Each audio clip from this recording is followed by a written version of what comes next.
Recently, a large contrarian investor made some big portfolio changes. Canadian-based Hexavest, which manages $8.5 billion of assets, cut its positions in gold mining companies Newmont and Barrick Gold.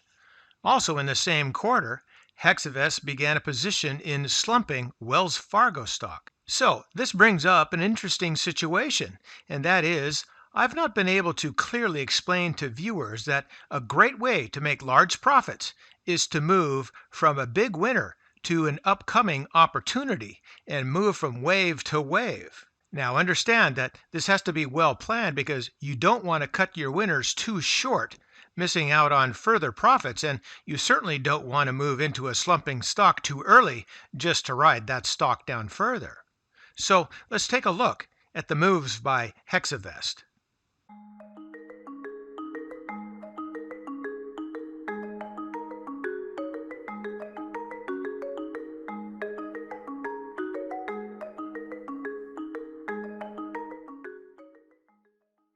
Hexavest disclosed recent trades in an SEC quarterly filing, and according to the filing, Hexavest slashed about a third from its holdings in both Newmont and Barrick. It ended September with just over 400,000 shares of Newmont and about 1.43 million shares of Barrick. The shares of both Newmont and Barrick have performed well this year, rising by about 44% and 48% respectively. However, both stocks have lost a bit of value in October. Also during the same quarter, Hexavest bought 1.72 million shares of Wells Fargo. Hexavest didn't own any shares of the bank at the end of the second quarter. Wells Fargo stock has lost nearly 60% of its market value this year after ending each of the first 3 quarters of this year in the red. And Wells Fargo is down about 3% in October alone. Notably, Wells Fargo is one of the stocks that Warren Buffett's Berkshire Hathaway recently cut its holdings. So let's take a look at our charts on Newmont and Wells Fargo. And so we're looking at a chart of Newmont Corp, and the symbol is NEM. This is a 20-year monthly chart. We only really need to take a look at Newmont as opposed to both Newmont and Barrick because gold mining stocks have a lot of similarities. Now, for disclosure purposes, I do not own any shares of Newmont at this time. Now, looking at the price chart, you can see here that in 2011 was the top way back there. Subsequent to that, we had a pretty strong downtrend all the way through here, bottoming in about 2015 and then working our way back up here above $70 a share, though we're currently at $61.71. So from the top all the way down and back to the top again. And I think given the price chart, we could go higher. However, I think it's not a bad decision to take profits out of this stock right now. Moving on down here into volume, not going to tell us much, and then into the MAC. And we can see that the fast line is all the way up here. It's at 7.379. And you go back and you don't see any other time period where the MAC was that high. So once again, taking advantage of this good run in gold that we've had since, say, 2019, and certainly since the bottom there, actually, in about 2014, 2015. So again, that oscillator says it's perhaps time to take some profits. The histogram shows us as well, very strong move up here, somewhat consistent with this, but basically the price chart being much higher here, so we'll choose that.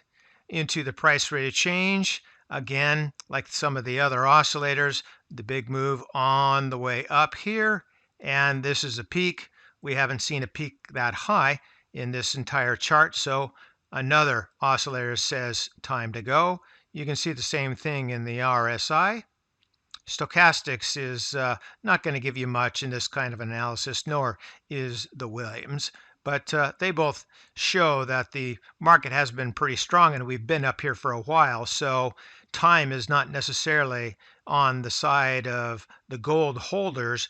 I think we're going to have a contraction, but who knows how low it's going to go. But I think for the purposes of trading out of a stock that has a good run and then trading into another stock that perhaps has some future potential is a good idea. So at least for that flip, Newmont is a good trade. Sell Newmont and go into perhaps a stock like Wells Fargo. So let's take a look at that chart. And now looking at the 20-year monthly chart on Wells Fargo and Company, and the symbol is WFC. For disclosure purposes, I don't hold any shares of Wells Fargo at this time. Now, is Wells Fargo a good stock to move into with the sale of another that you've taken some good profits on? Well, I'll leave that up to you. At least by the chart, it looks like we are trying to bottom here from a top way back there in early 2018. We've come all the way down here with the current price of 22.54. So Wells Fargo might be an opportunity. At least the bottom that we're trying to set here is above that 2009, and we do have a very mild upward trend. It's not really strong, but it does have some opportunity to it as long as they can get their act together. Wells Fargo's had a difficult time in the last few years or so. Moving down into volume, not going to tell us much.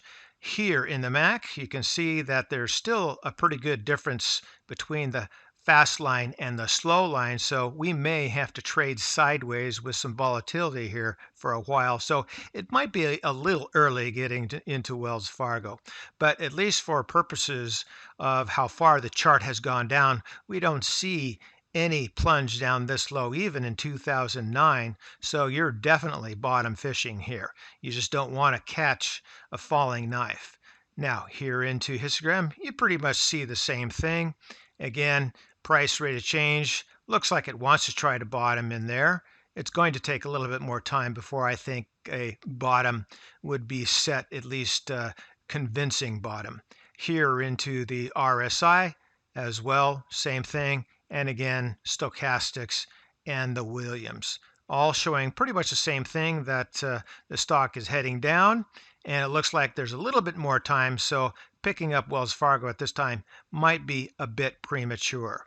But at least for purposes of moving out of a stock with some profits and moving into a stock with future opportunities, that's the kind of trade that you want to do. If you're a professional, you might want to sell short that stock that has made a good run. But I'm not into short selling, so I'm just going to talk to you about buying and going long, at least selling from the stock that's already made a run and then buying into an opportunity. Wouldn't necessarily pick Wells Fargo, but there are plenty of other opportunities that we've covered.